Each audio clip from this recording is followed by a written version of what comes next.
ফজরের সময় হতে আরো অনেক সময় বাকি। এসে যখন পড়েছি মসজিদে কিছুক্ষণ বসে থাকি। এই কে রে? এই এত রাতে কে এখানে? কে এটা? এই কে এটা? ও আক্তার, তুই এখানে? তোর কি জানের ভয় নাই? পাশে কবরস্থান। এই জায়গাটা যে ভালো না তুই জানিস না? ছেলে পেলে রাত বেরাতে ঘোরার স্বভাবটা গেল না। দাঁড়া, তোর মার কাছে বিচার নিয়ে যাচ্ছি। বিশ্বাস করুন হুজুর, আমি তো এখানে একা আসিনি, আমার সাথে মামুনও এসেছে। দয়া করে আমার কথাটা বিশ্বাস করুন। ও বলল ওর নাকি বাথরুম চেপেছে, তারপর আর আসার নাম নেই। আমি তো সেই কখন থেকে এখানে বসে আছি। দাঁড়া, চল আজকে তোদের বাড়িতে। এই এতিম ছেলেটারে রাত বিরাতে বাইরে যে একা যেতে দেন? জানেন ও কোথায় গিয়েছিল? কবরস্থানের পাশে একটা জায়গা আছে না, ওখানে দেখি এই রাতের বেলা একা বসে আছে। বিপদ আপদের কি হাত পা আছে বলেন? কিছু যদি হয়ে যেত? বিশ্বাস করো মা, আমার সাথে মামুন ছিল।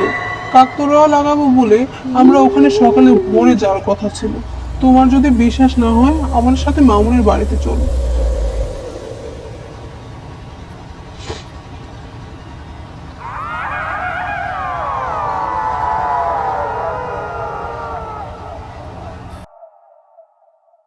আপনার ছেলে আর আক্তার মিলে এই মধ্যরাতে কবরস্থানের পাশে কেন গিয়েছিল? আজকে যদি কোনো অঘটন ঘটে যেত, এর দায়ভার কে নিত? নিশ্চয়ই আপনি জানেন ওই জায়গাটা কেমন। কি বলেন হুজুর, আমার ছেলে কাল রাত থেকে জ্বর, বিকেল থেকে বিছানায় পড়া। আপনার যদি বিশ্বাস না হয় আপনারা আমার সাথে আমাদের ঘরে চলুন। হ্যাঁ হ্যাঁ, তাই তো দেখছি। বেচারা তো জ্বরে একেবারে কাহিল।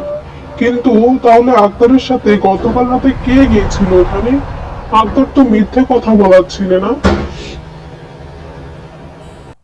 আমি তো আপনাকে বললামই হুজুর, আমার ছেলে কাল রাত থেকে জ্বর, সারা রাত ওকে আমি জ্বর পট্টি দিয়েছি। হায় আল্লাহ, এসব কি শুনছি আমি? কত বড় বিপদ হতো আজ আমি ওখানে না থাকলে। এই তুই কি সত্যি কাল আক্তারের সাথে ওখানে যাসনি? বলতো আমাকে। কাল বিকেলে ওখান থেকে আসার পর আমার শরীর হঠাৎ খারাপ হতে শুরু করলো। সারা রাত আমার হুঁশ ছিল না।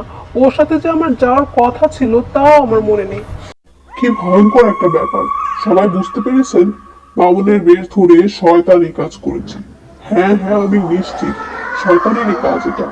ভাগ্যিস আল্লাহ ওকে রক্ষা করেছেন। রাখে আল্লাহ, মারিক কি